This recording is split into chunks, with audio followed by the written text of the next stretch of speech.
So I had Fitty time with Dire Tide. Top team.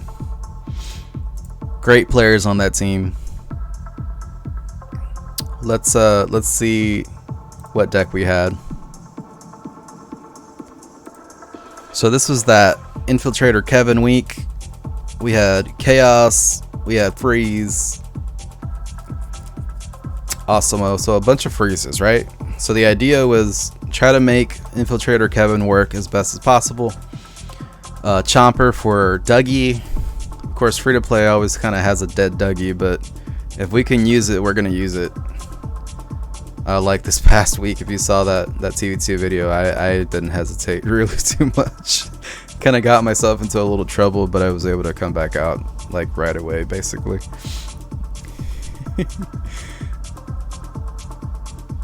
So this is that first. I believe this is. Oops, sorry about the sound. I believe this is the first TVT we had with Infiltrator Kevin. Level 4 was going to be enough for whatever purpose you were going for, because I mean, even on free-to-play whales, people aren't buying anymore, guys. Like, they're not, like, maybe on Illuminati, maybe on Dire Tide, the people on free-to-play are not whaling anymore. So I mean, like me, I got mine free-to-play to like level 4 just with the cheesy poops, right? So if you're watching, especially in the future, let me know what level you were able to get Kevin with the poofs, if you chose Kevin. I think some people just went with the legendary. I think, what was it, the Sizzler, right? Yeah. So let's start this up and see what's going on.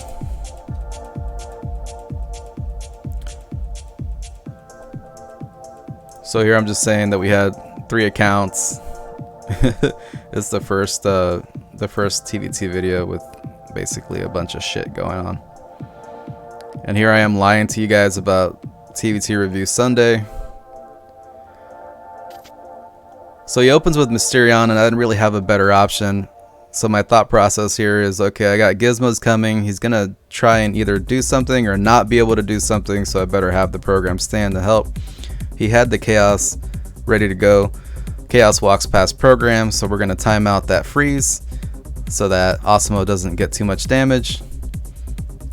Mistake on my part here. We have a Timmy coming in towards mid, and I put the weaker unit in health anyway in front. So there's a lot to break down here, guys. Like, I fucked up so much and I didn't even realize it until I watched it a few times. So here's a mistake on my part for sure. And I think even before that, let me see how it actually went down here. So yeah, it wasn't even in my mind to put Randy on the other side of Awesemo. And the reason for that, he has less health than Awesemo, right? So when this Timmy comes in, he's gonna start hitting the first unit he can get, right? Which is gonna be Randy, and that's gonna lower his health. And you already know that he's got this range, so he's gonna put shit right about here to keep his range DPS going, right? So I don't know, man. This just wasn't an obvious mistake to me, but I should have been more in the zone here, and given this guy a little more respect. I don't think it was me not giving any respect though, but it was just something I overlooked. So the programs are fighting. We got Mysterion coming back. As you can see here, I thought I clicked like there. There was another mistake that I did. I was looking at my hand, and out of the corner of my eye, I saw this, right? And that shows that your Awesemo is ready to freeze. So I saw Mysterion coming in, and so I thought I was clicking the Awesemo button to freeze, because obviously you wouldn't want to remove your DPS when you have Mysterion coming in. So out of the corner of my eye, I see kind of all this right here, just like this section, and I hit it, and it turns out to be the Randy button, but then I was looking at my hand for my next move.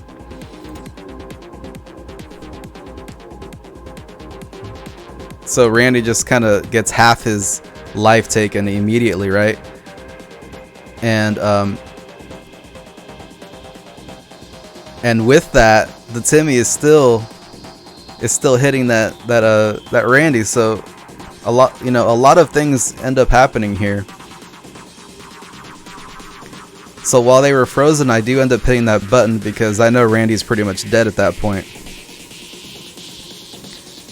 So we start to hold him at mid. He kind of regains control a little bit because of that Stewart. Level 3 is plenty okay for gold TVT, bros. So I start to kind of think, project what he could be doing. My next move, I'm seeing at this point, Sizzler has frozen everything. They might push through, they might take a bar, I don't know that yet. But in my hand I had Gizmo and then Hanky, and of course that's, that shreds in TVT, right? Especially with the level 5 Gizmo being able to survive the box blast when you take a bar, if they haven't been hit or whatever, right? So I thought about for a split second putting it there, but then I remembered, I haven't seen his chaos yet, and I don't want to put the chaos there. Well, I mean, I did see the chaos, but I haven't seen it again, right? So his chaos has to be in his hand because he used it on my Gizmo at the start of the match. So they are in unison, and I didn't want to use them here. So you see, I'm going for the Gizmo there, and I'm like, let's put it in the middle. No, never mind. Let's put it off to the side. Standard practice, and then boom, here comes the chaos. So I had like a WaRp 6 sense right there. I kind of went with the same move with the program backup. He puts his rats on the Gizmos and they all take out everything at the same time, and then he wastes more energy. I don't know if you saw that right here, but let's go back. So all the rats get taken out, and then he puts something else in there, bros, which is I guess fair play. I thought maybe it may have worked, but he puts Chomper in there, and you can see that there. But one of them still actually manages to take the hit. And actually, if he would not have done that, I would have had 2 more Gizmos over here alive.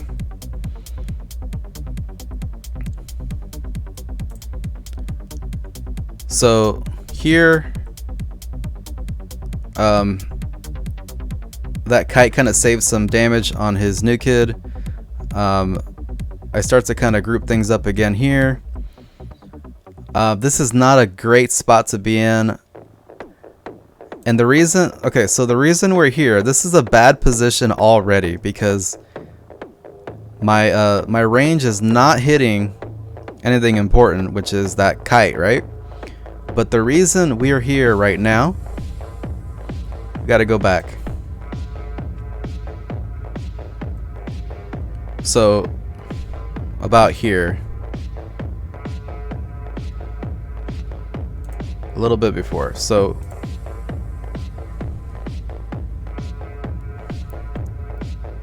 here we go. So Kite actually disconnects from the Gizmos, right? So he was aggro to the Gizmos, but then one of them dies, and so he disconnects from the aggro, and for whatever reason the aggro connects with the nearly dead Kite, bros. So that's shitty. Kills the Kite. But then at this point I kind of wanted to support my program, which again is not, that's kind of a mistake. I didn't really need to save that program at that point, but my thought process was, Let's see if I can get this Doc Timmy in here and see if I can actually kill that kite, because I cannot kill that. Like at that point, that kite is surviving for so long. So we're freezing things, trying to get stuff in there, and instead he locks onto Timmy, which is fine. Timmy's almost dead in the back. These two units are doing their jobs over there with the FAC, and then as soon as everybody turns around, boom, Kevin is taken the fuck out. Mysterion dead at New Kid. 14 seconds. We got level 7 rats coming in. We're just gonna block for now. But that level 3 Sizzler is gaining momentum. 3 seconds here. He's rushing all out. And we get the dub, bros.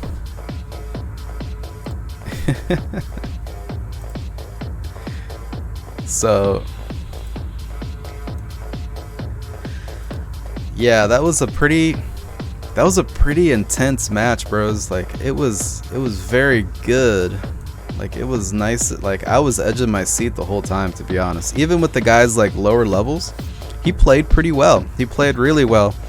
He guarded his kite so long, and that was why I kind of like went in and I was like, okay, I need to get that kite out of here, which is why I started to support that program stand, which I really didn't need to, but use that as something for you guys, bros.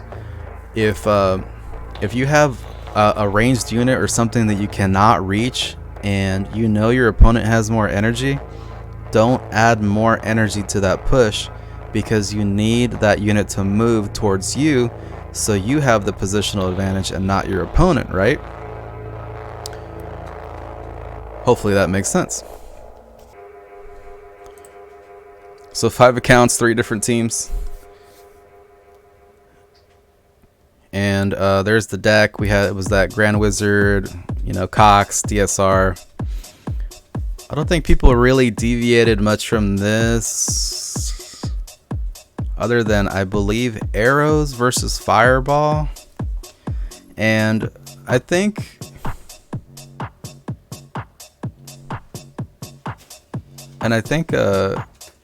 you know, it really just depends on how you're building your deck. I kind of liked both.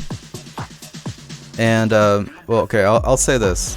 It depends on how you build your deck, but it's also going to depend on how your playstyle is. So if you're on a team that picked Fireball, you have to adjust the way you play. If you're on a team that picked Aerostorm, you're going to have to adjust how you play, because those two spells do similar, but they are still very different things. And for this week, higher gold teams, I don't know that any would have gone arrows, because those arrows didn't kill anything super important this week. Just all the Cox, right? Cox, maybe Paladin, you know, assassins. You could use it for you know, Dougie. Jimmy says 5 accounts, 3 teams reminds me of another classic video. Yeah, the freeze away over chickens, you know, you could have used it. You could use it for sure. And that's if you were gonna actually run Dougie. You know, that damage Dougie can take 3 bars in a flash, especially if you freeze everything around it. But the thing is, bros, like, you don't want to risk having that fireball right on top of the Dougie, right? The fireball, or even it being a, you know, the Paladin Dougie combo. You know, then you couldn't stop that either. But you know, arrows, fireball would have stopped your combo without putting anything on the field, right? So I don't know, bros. So this first match, let's go. This is gonna be on my main. If you missed it, this is actually another top team that I played. Let's go back because it's kind of fast. It's gonna be 6 Samurais. I think they're top 10 right now. Danko 19 with the 6 Sams. So let's see how this match plays.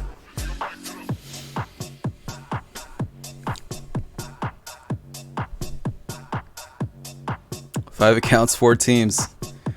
So my bro Quad knows the pain, right? So here opponent starts with his Murph. It's a nice start.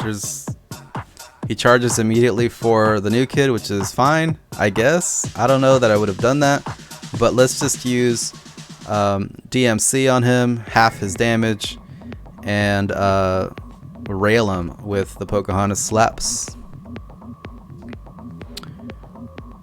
So here I was a little distracted, otherwise I would have pushed that button right away. Let's put Garrison in front of our DMC to sponge some of the damage. Again, still distracted, otherwise I would have hit that button on Garrison. We got a split push here. We've got Cox built up. So let's get out Bradley. Bradley and Cox bros this week was a nightmare. Bradley, Cox, and Pocahontas, you know, little spawns, you know, little Indian defenders. So they take the bar pretty easy, even though everything else gets killed. Plus 23 on the Cox is crazy. So here we have a nice DSR opportunity. Let's take it. Cox are building up on Classy, but again, she's used to that, being a hooker. Bradley taking care of the level 4 Grand Wizard.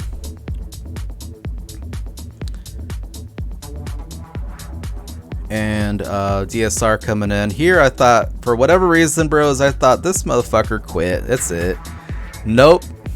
Hits. He hit me so good with that fireball, bros. Like, what? Like, I was so confident. I was like, this guy is done. He's quitting. Whatever. Let me just throw shit at him. So guys, here's something else. If you don't know anything about this here, let me rewind that.